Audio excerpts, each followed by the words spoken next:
So, episode 6, Crown Jewels. I love seeing all of our kids together and how, like, casting clearly went about a way. It's like, oh, we have to make sure some of these kids look black, but all the rest of y'all can look white. And I do like that the Prince Regent is played by, oh my god, his last name is like Gage. But anyway, point is, if you watch the BBC Three Musketeers, he played King Louis. So, ha ha ha ha.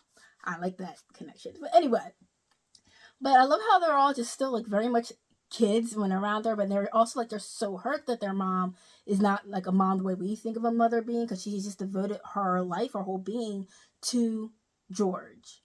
And I kept wanting Reynolds to like go over to where's she at?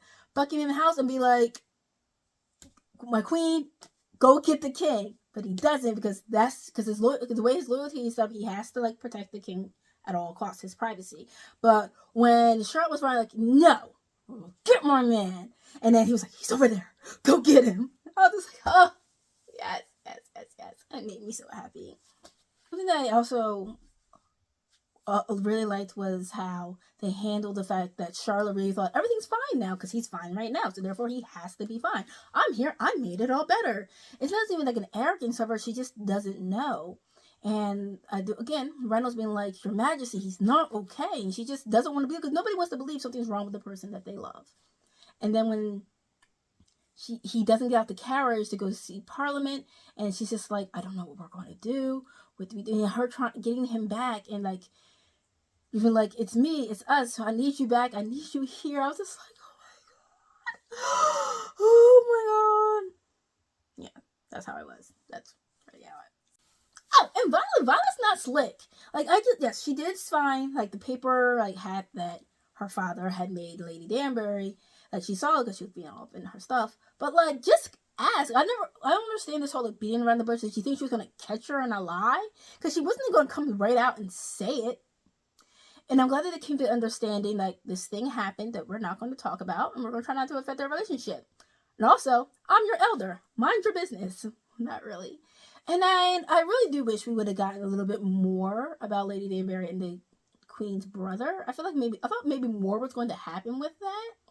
But I'm also glad that they come to the decision, like, I don't ever want to be married again. But as she has said, and the parents, she's like, I have lived a life. And I'm just like, I want to know more about what lover she took. I want that information. So the next Bridgerton story that's not a Bridgerton story, I want it to be about Lady Danbury and the life she lived. So I want that in the next one. Again, with the music for this series, having I Will Always Love You playing, that when they were dancing, when they brought Parliament to Buckingham House, and watching Brimley dance by himself, I'm just like, where is Reynolds? And then just the way that they closed out the series with them getting the news that Charlotte's son and his wife, they're finally expecting a baby, like her other son, not Prince Regent, and her, they were like, yes, I've done my duty as queen and mother. This line is continuing, and her hugging her son and him just not knowing what to do. And the first thing she wants to go do is go tell her husband. And then like the moment of them being under the bed, like they were in a couple of other episodes, and just be able to just be Charlotte and George. That wasn't cool. Alright, so what did y'all think of Queen Charlotte, a Bridgerton story? If we get another Bridgerton story that's not about the Bridgertons, like, what do you want the story about? Do you want to be more about Charlotte and George's, like, mental decline, and how eventually him losing, like, the American colonies? Do you think that's necessary? Or would you like it to be more about Lady Danbury and the life she lived? Or do you want like to see Violet finally meet Edmund? I mean, yeah. Or do you think we should just continue with Bridgerton as is?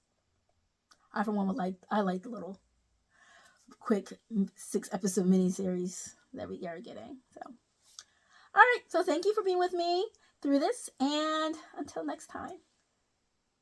You don't have to be perfect to be amazing.